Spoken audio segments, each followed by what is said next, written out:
Përshëndetje, miq të nderuar, paqja e Zotit qoftë mbi ju. Unë jam Hidayet Fetahi, ekonomist, përkthyes dhe interpret interkulturor dhe teolog musliman. Një personalitet shumë i famshëm nga fusha e sportit, konkretisht nga fusha e futbollit, kishte qenë njeri i cili jashtë fushës së sportit shumë i përkushtueshëm edhe ndaj fesë dhe ndaj Zotit.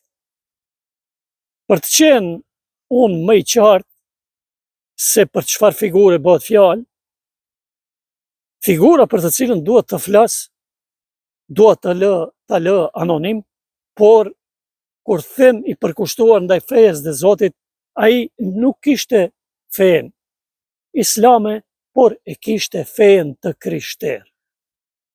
Por edhe të krishterët, edhe jehuditët, hebrejt, të cilët Zoti në Kur'an i përmend dhe thot ata janë populli i librit, apo ehlul kitab, sikur se quhen në Kur'an, në gjuhën e Kur'anit, ne si musliman nga pozita jonë duhet në ata të flasim, të diskutojmë në mënyrën më të mirë, e ata le ta kultivojnë dhe le ta ushtrojnë fenë e tyre sikur se që duan ata.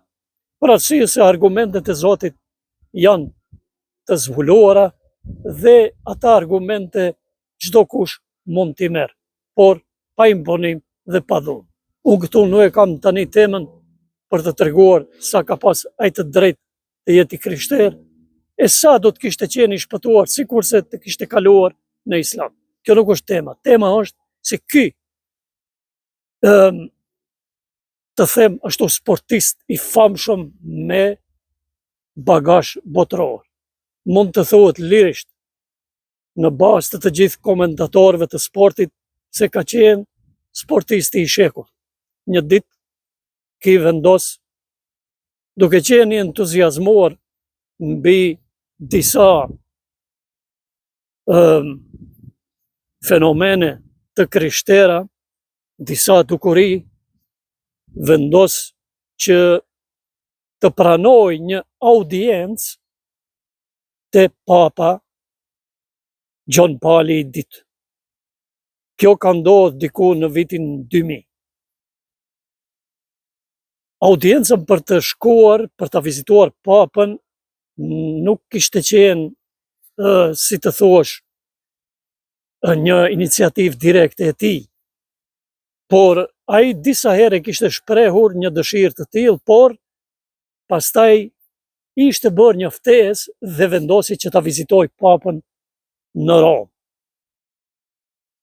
Me të shkuar në Rom dhe me të hyrë në Vatikan, ai filloi të sheh, ose më mirë thonë u ballafaqua me shumë gjëra dhe sende të cilat as që i kishte parafytyruar se ndoshta do i gjej mu në Vatikan.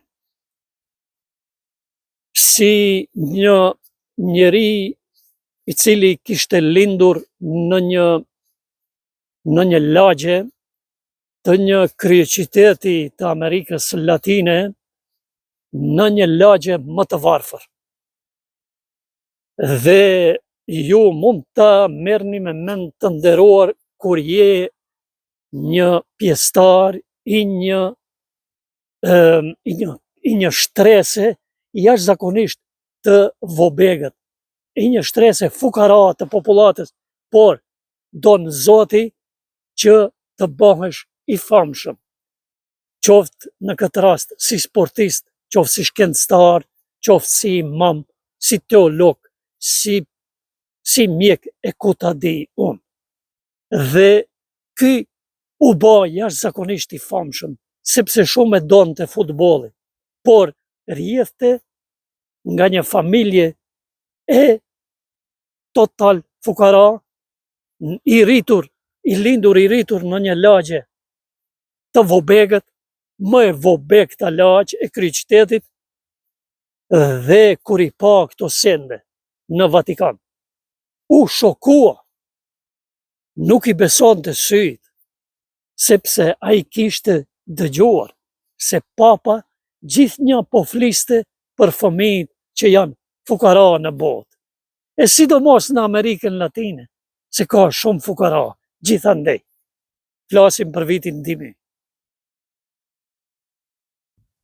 Më pastaj duke shëtitur në për ato rezidencat dhe kthinat e Vatikanit, dikur i ra në sy edhe pullazi i rezidencës së papatit, i cili pullaz apo çatia ishte mbuluar e gjitha prej ari, prej dukati. Me të kthyer, po e shkurtoj pak, doli prej aty krejtësisht i demoralizuar dhe i zhgënjur, dhe një intervistë më vonë ai do ta akuzoj papën se po flet për fukarat kurse jeton në një saltanat dhe në një luks të papar. Pra, ai e denoncoi papatin dhe Vatikanin për një hipokrizi që ushtrohej ashiqare para syve të botës. Por, a ka edhe Vatikane të tjera? Po, ka plot të nderuar.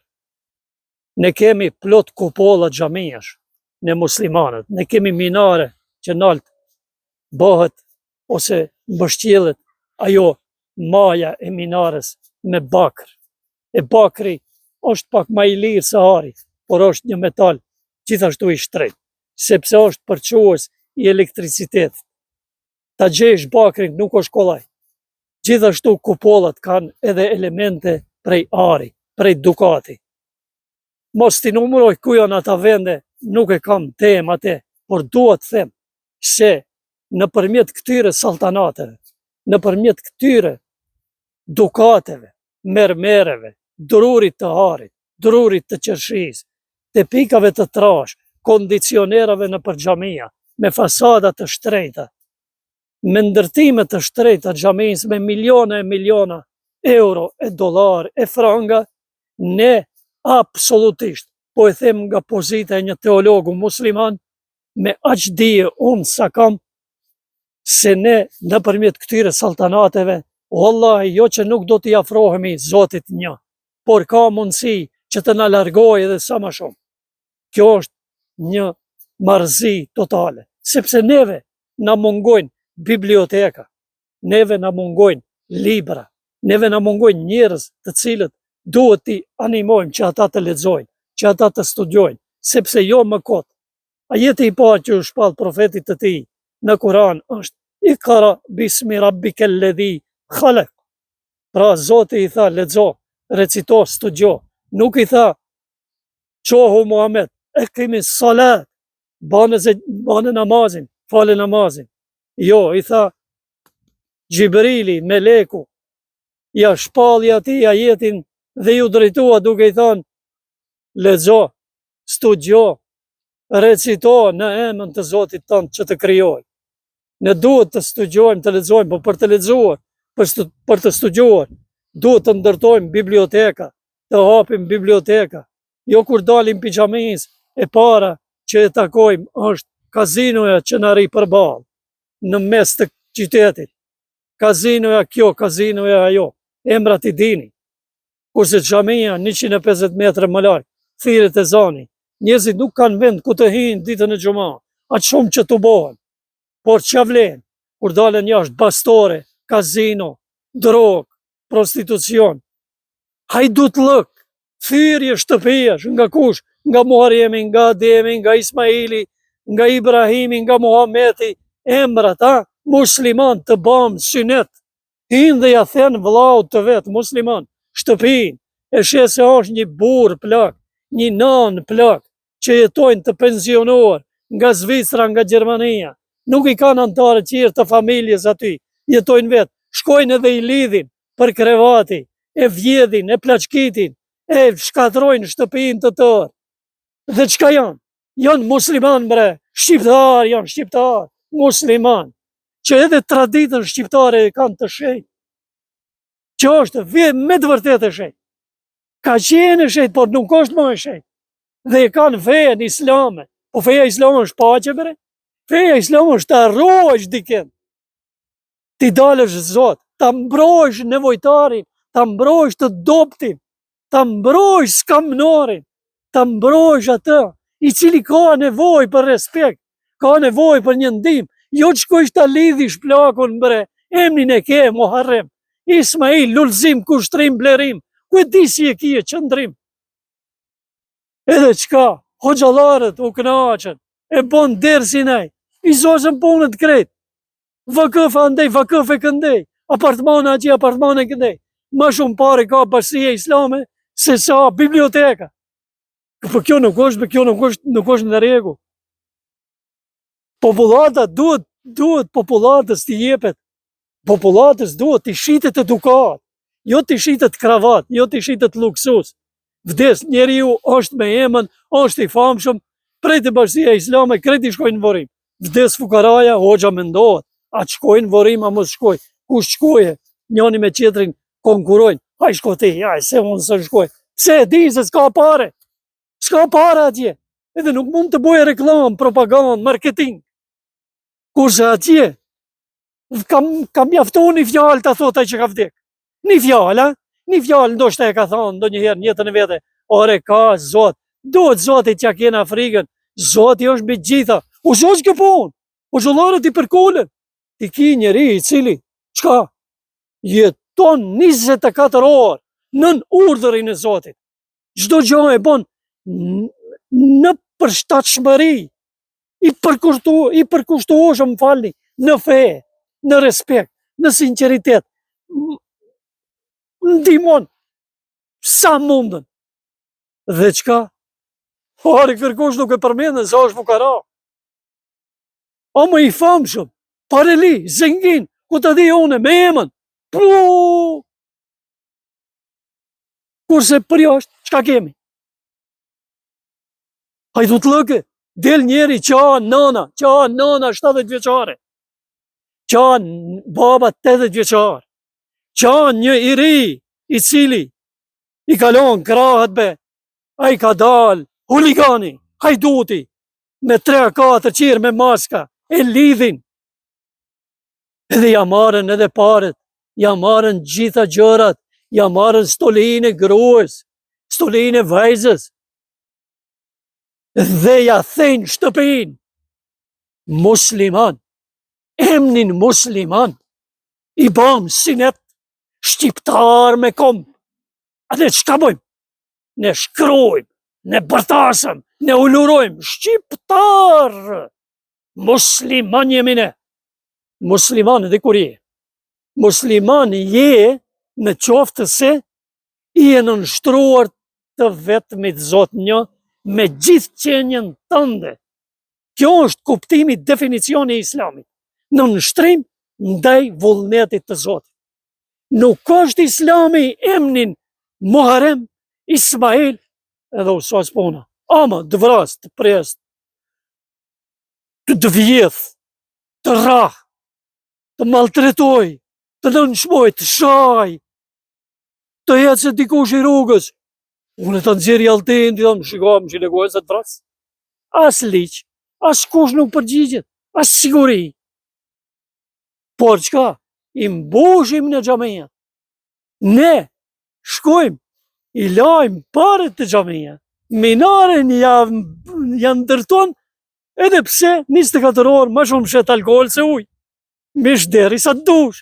A më thot, unë shikoni ju të xhamis, unë dhe ndreqim i hravi, unë e paguj ata, unë dhe e boj minaren, unë e t'i blej të pikat, edhe qka, po xhollaren me 4 dorë, jo me 2 dorë. I pranojnë këto gjëra, edhe pastaj del në desën të haram alkoholi, haram kamata, haram kjo, haram mishi derit, po, ai që e shet, që e ka punë. Kjo, jo me hipokrizi fjale vogël është.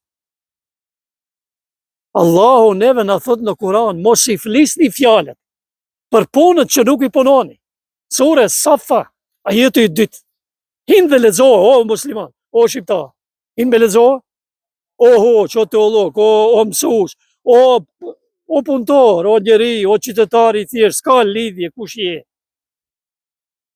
Nëse ti e bon me dije dhe shkon me vetë dije dhe ja then shtëpi, ati plakut, ati bashkëfshatarit, ati bashkëqytetarit, dhe i hin, dhe ja dërmon shtëpin, dhe ja shkatron pasurin, që cila nuk të takon, nuk është e joqe, dhe pastaj shkon në umre, në haq, falesh, në gjuma, bon me vlut, bon jasin, lexon hatme, thirr hoxhallar, ku ta dijon, edhe çka fërkohen duhet, edhe jemi mirë.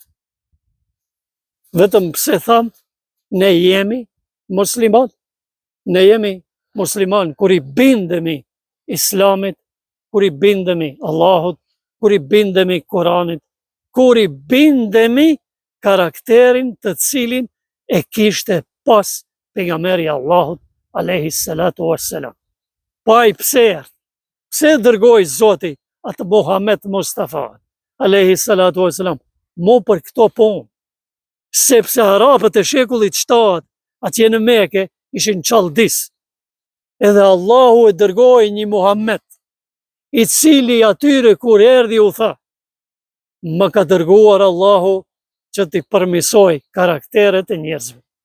Në qoftë se s'kemi karakter, sa do që të kemi, kush e di çka të kemi, kur gjë nuk kemi.